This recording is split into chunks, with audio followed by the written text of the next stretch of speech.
Stop buying stupid stuff. Stop buying stupid stuff. Oh, yan oh. Alright, mga adik tayong lahat. Kaka-check out nyo, no? Umulan lang, na-bore kayo. Oops! Browse, check out. Wala namang pambayad. Misa, 8 na yung parating. Hindi nga ako makalis ng bahay. Kakaantay ng mga Shopee, Lazada. Tapos sigaw ng sigaw. Stop buying stupid stuff. Addiction eh. May addiction kayo. O, aminin nyo. Tingnan nyo yung mga pinagbibili ko. O, ito, ano to? O, ganda oh. 100, ano lang eh. 150 lang eh. O, maganda. O, see? O, di ko alam kung saan ko gagamitin. Marami na ako nito eh. Kaya lang ang mura eh. Tsaka heavy, ano siya, heavy steel oh. Baba pinagbibili ko. Oh, eto, maganda to pagka mag-ano ka ng hangin, oh. Tingnan mo may meter na, 'di ba? Oh. Di ka na titingin-tingin pa. Makikita mo na agad yung air pressure niyan, oh, 'di ba? Ang ganda. Ito pa, oh. Pintura pang chrome. Pag ito in-spray mo maski saan, magiging chrome na, kaso kalahati na. Go, Lazada, check upin nyo yung mga rider nyo mahilig sa chrome. Ginamit na to, oh. Ginamit na, kalahati na, oh. Malamang sa malamang, lahat ng tinda nyong ganito, kalahati na lang. Ginagamit, oh. Walang selyo. Lazada, matindi, kalahati na lang. Okay. Ito pa, rust remover, oh. Mura lang kasi, 40 lang daw. Oh. Parang ano to, parang oil spray. So kita nyo, bili tayo ng bili. Di naman kailangan. Di, kailangan yan.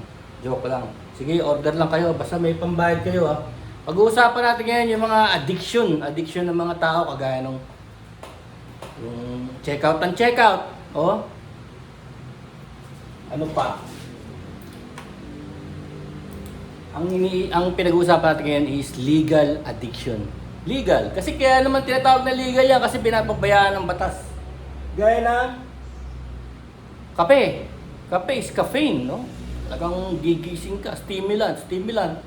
Sama na natin dyan yung mga Red Bull, mga Lipovita, no? Yung mga energy drinks na nagpapahay sa'yo. Niligal yan. Pero yan, ano yan? Diretso sa utak yan. Diba? Alam natin yan. Hanap tayo ng kape. Na-bore ka lang, kape, no? Medyo nagikab ka, kape. So yan, legal addiction. Ano pa? Pagkain ng sobra. Kain ka ng kain, no? Kung ano-ano. Craving. Yan, nandiyan na yung check out na, yan na naman. Search ka na naman sa phone. Oops! Ano po? Automatic. Darating na lang sa pinto mo, kakatok. Yan ang pinakamasama sa lahat, obesity. Pag tumataba na yung tao, yan ang nakakamatay. Yan ang pinakamatinding killer sa buong mundo. Obesity. Kasi pagkatapos ng obesity, nandyan na yung unang-una, depression, no? Dahil lalaki ka eh. Tataba ka, siyempre, kain ka ng kain, hindi ka kumikilos, pati yung pagkuha mo ng pagkain, dinideliver lang. So pagkatapos yan, mga high blood pressure, diabetes, matindi yun. Pag nag-high sugar ka na sa katawan mo, sisirain na nun yung mga organs mo. Pati ultimo mata, mabubulag ka, gano'n. Lahat kasi mag-high sugar na, hindi na may co-convert ng atay mo yung yung sobrang sugar. Kahit na dadali niya yun sa mga belly fats, no? Pero after that, mahirapan pa rin siya pag sobra-sobra. Hindi na may co-convert sa energy. Yung sobrang kain, no? Tapos di ka na mag-exercise, tapos ang buhay ng mga tao ngayon, lahat di computer, maski mga ahente, mga nagbebenta sa computer na lang, no? So, yun ang kalaban ng obesity, yun ang killer. Dala yun ng mga legal addictions, no? Kain ng kain, di kumikilos. Ano pa? Of course, kaka-internet, that's also an addiction. Yung mga tao, mga bata, hindi na umaalis, no? Gaming and everything, no? Nasa internet lahat na ayaw na masinaga ng araw. So, an addiction. And of course, after that, ang mga pag-uusapan natin is like, sinasabi nyo, ang mga dinadali naman yung mga, mga addict sa shabu, di ba? Well, addict sa shabu. Merong isang tinatawag na, yung sinasabi ko sa inyo na ang shabu ay meron din siyang counterpart na gamot. Gamot, ang pangalan niya ay Desoxin. See, it's the name is Desoxin methamphetamine hydrochloride, which is the generic name of shabu. Methamphetamine hydrochloride. Ngayon, ginagamit yan sa extreme ADHD. Yung ADHD, yung hindi mapakali na ano eh. Maraming ganyan ngayon eh, ADHD. Pinapakalma sila nung special dosage ng Desoxin, which is shabu. No? At tapos, ano pa? Of course, fat loss. No? Less commonly, it's for obesity. Severe weight loss management, sabi nila. Pero hindi na yan nauso. May nausong isa eh. May nausong isa na nakita ko ginagamit ng mga kakilala natin na para naman daw sa baga yun eh. Pero ang side effect niya, weight loss. Kasi ang kinakain naman nun, muscle. Hindi naman maganda yun kasi muscle ang kinakain niya, hindi fat. Siyempre gagaan ka, papayat ka kasi kakainin niya yung muscle ng ano eh, ng katawan mo eh. Hindi maganda yun, dapat ang kainin fat, di ba? Which is, ito naman alam ko yung shabu kaya ka papayat dahil nawawalan ka ng gana. Nawawalan ka ng gana kaya payat, kaya hindi ka nagugutom. Yun. Ginagamit na gamot yan, oh. Pero sinasabi nila, this is in controlled environment. Ibig sabihin ginagawa legally sa mga manufacturing. Hindi daw kagaya ng nasa kalye. O yun. Kayo na mag-isip, bakit ganun?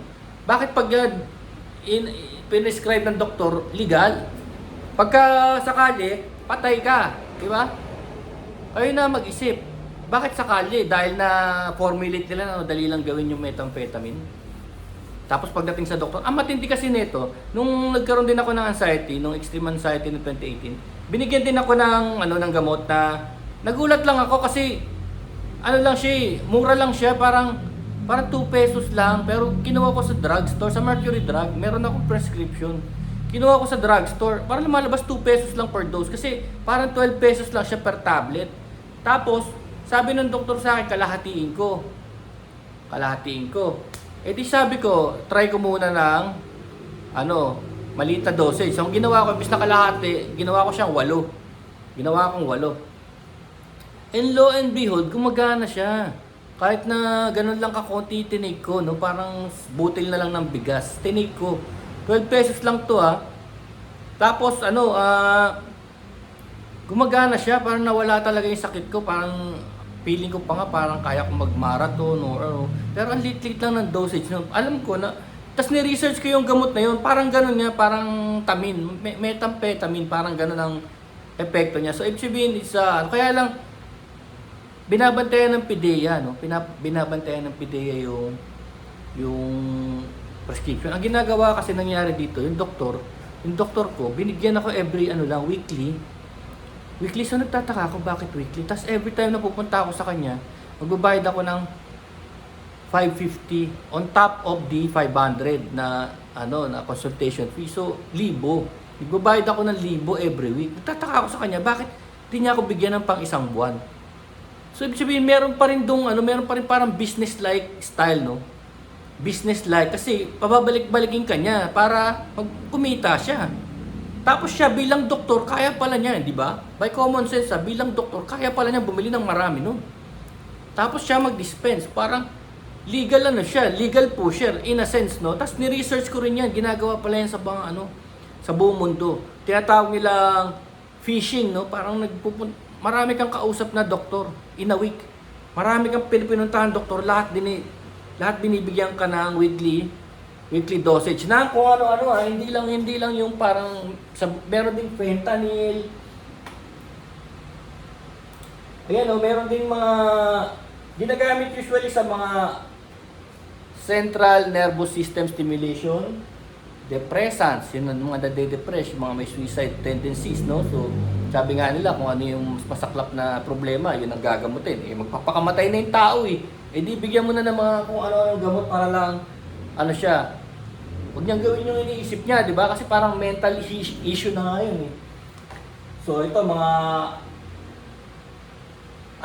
hallucinogens, yung para bang, halimbawa ito, yung nababaliw na nga, yung giniginaw ng gusto, init ng gusto, hindi naman, tama naman yung temperature, ayun parang hypothermia ang nararamdaman.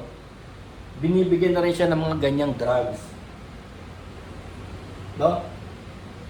Pero ito, yung sinasabi ko sa inyo, may business aspect. Kahit i-research niyo pa yan, maraming video yan sa YouTube tungkol sa buong mundo na ginagawa nilang yung doktor nagiging parang pusher. Tapos yung mga pasyente, yun, naghahanap ng maraming doktor. Di, ang dami niya. Tignan niyo naman kung gaano ka po. Kasama dyan yung fentanyl nila, yung mga pain reliever na sobrang tatapang. No? Methamphetamine hydrochlorides. Tapos, yun lang meron pa sinasabi sila rito yung nakaka-addict, yung tinatamper ng mga corporate yung ating dopamine, no? Yung high, yung feeling na high, yung feeling na masaya, ano ba yun? Pagaya nung sa mga social media, di ba pinag-aaralan nila tayo niyan kung ano ba yung nakaka-high. Di ba? Bibigyan ka ng mga hope, kunwari, ganito gawin mo, yayaman ka kagad, di ba? Gamitin mo yung AI, kikita ka kagad ng 15,000, walang ginagawa. Di ba? Ang daming ganyan sa social media, no? Meron tayong pinapaasa, meron namang gusto kang palungkutin, gagawin niya, sabihin niya lahat mga namatay na artista, ganyan. Popost niya lahat ng mga nangamatay, ng mga famous people. Makikita nila yun kasi nagre-react, di ba? Nagre-react ng masaya, ng thumbs up, may nagta-thumbs down, may umiiyak, may malungkot. Nakikita nila yun nakikita nila sa mga social media may mga reactions So kayang ng social media pasayahin ng isang katauhan sa isang araw at pwedeng palungkotin. Nakokontrol nila yan dahil nga dito sa mga pinag-aaralan nilang mga dopamine manipulations ang tawag nila. Dopamine manipulations. Ngayon, sasabihin naman natin, kaya pinatay ang mga yan kasi yan Nagsashabu sinabi na nga natin legal Pero tandaan nyo, ang legal ay galing sa government, di ba? Nung may isang, alam mo yung beer, yung mga Red Door, San Miguel, di ba? Wala na yan sa atin ngayon. Parang pwede mong inumin yan habang kumakain ka. Diba? After every meal. Pwede mong inumin yan, mga beer na yan, San Miguel beer, ganyan. Hindi na yan pinapansin. Ano yan? Wala yan. No? Hindi ka macho pag puro ka beer, di ba? Gusto nila hard, vodka, Alfonso, ganyan. O Jack Daniel, di ba? Pagka beer ka, wala, lousy beer, baby, di ba? Pero may isang time sa Amerika, pinagbawal na. Ang tawag ng time na yun ay prohibition. The prohibition in the United States. Diyan nauso yung mga patayan, para ding mga kagaya sa Mexico, yung mga kartel, no, nagpatayan din dahil sa pangaagaw ng mga illegal na beer. Ayan, The prohibition was in 1920, 1933 kasi gobyerno, pamilya, simbahan, lahat nagsama-sama sinasabi nakakasira daw ng pamilya ang beer. Noong time na to, wala pang mga hard drinks, wala pang gin, wala pang vodka, wala pang brandy, ganun. Yung beer, fermented beer, yun, nagsama-sama sila. Sabi, tignan mo, pag umiinom yung tao, lalasing, susuntukin niya yung asawa niya pagdating sa bahay. Pagbawal yan, 1920 to 1933. Pero, alam nyo nangyari, yung tinatawag na speakeasy, tignan nyo, search nyo yan, speakeasy, yan yung mga underground na mga inuman.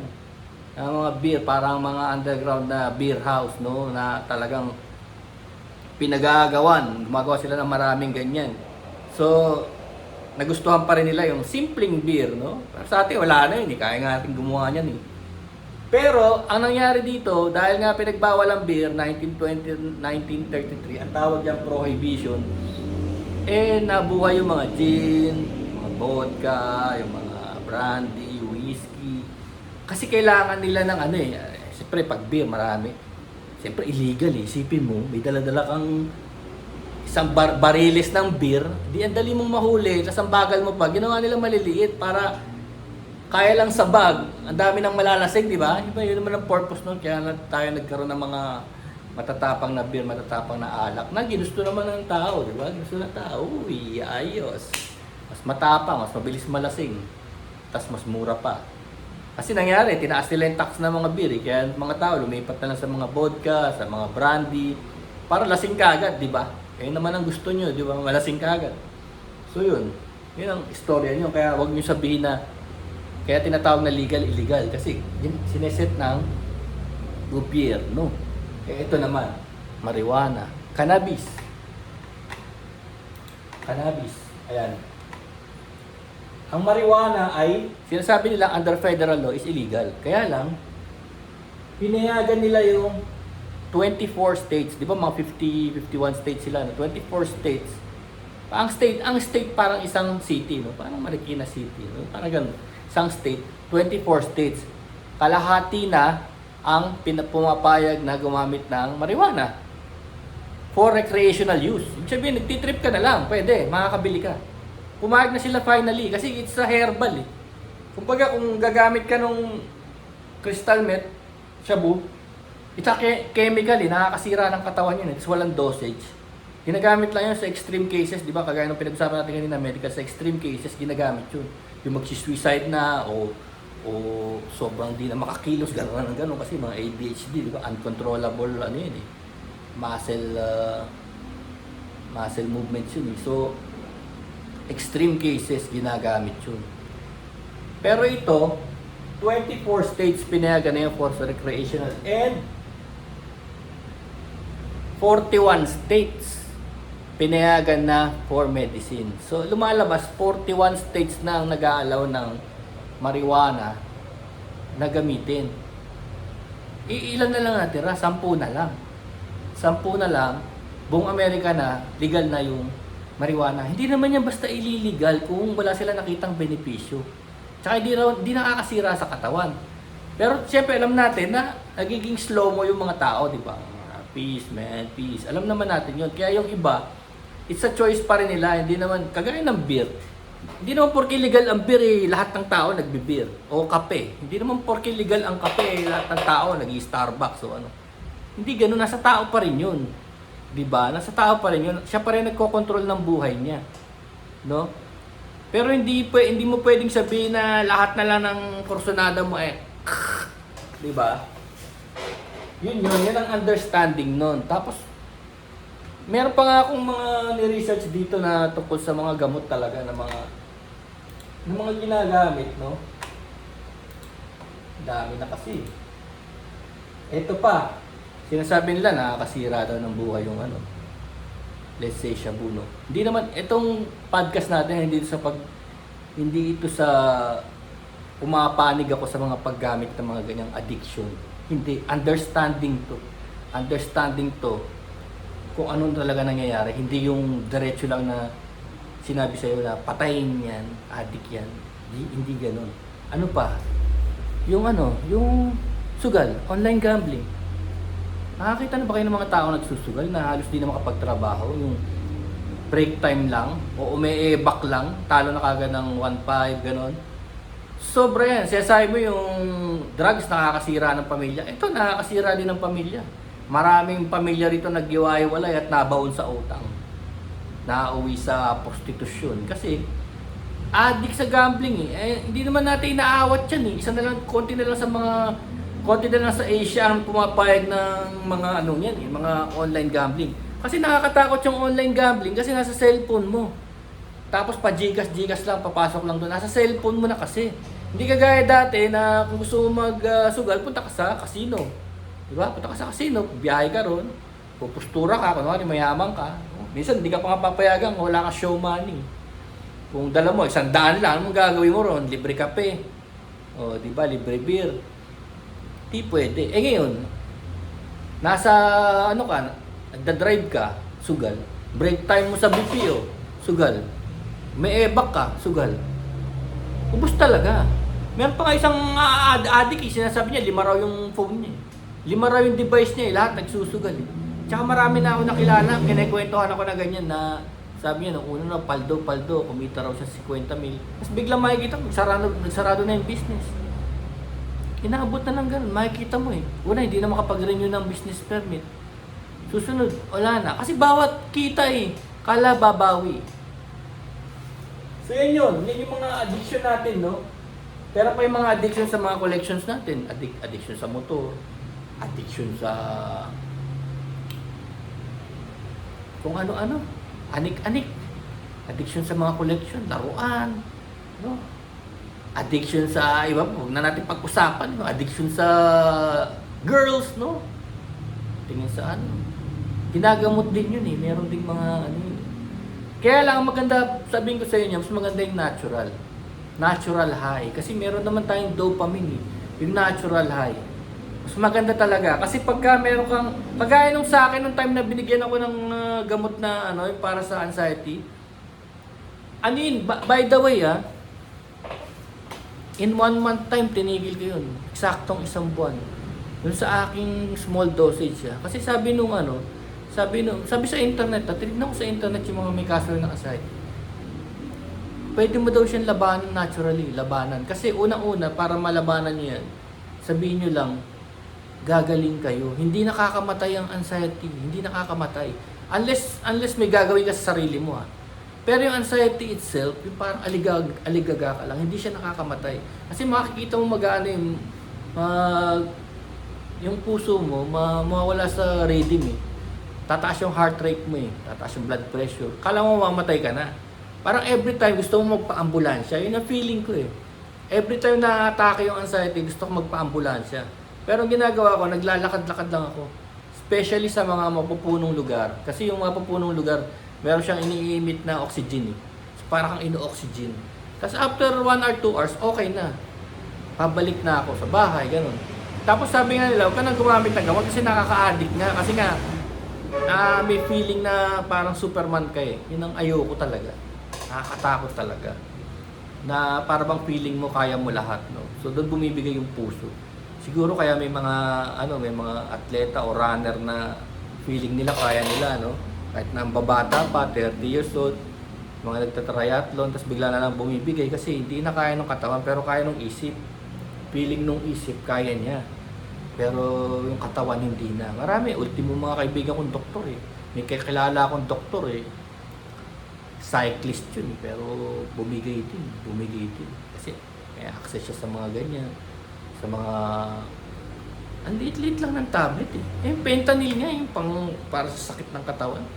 Minsan 2 grains of salt lang papatayin ka na, overdose ka. Matatapang yung mga gamot niyo, matatapang talaga.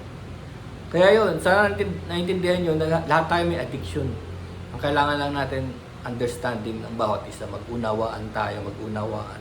Hindi yung naisip mo masama ka gato. Hindi ganun. Usually talaga health issues. At tignan nyo rin, no? Kung gusto nyo tumulong talaga sa mga mental health problem, dapat libre lahat ng sa doktor, libre. Sagot ng gobyerno. Hindi pwedeng pupunta silang kanya-kanya lang. Hindi talaga pupunta yan. Isipin mo bawat punta 1,000. Tapos sa kali 10 lang. O, diba? Think about it. Peace.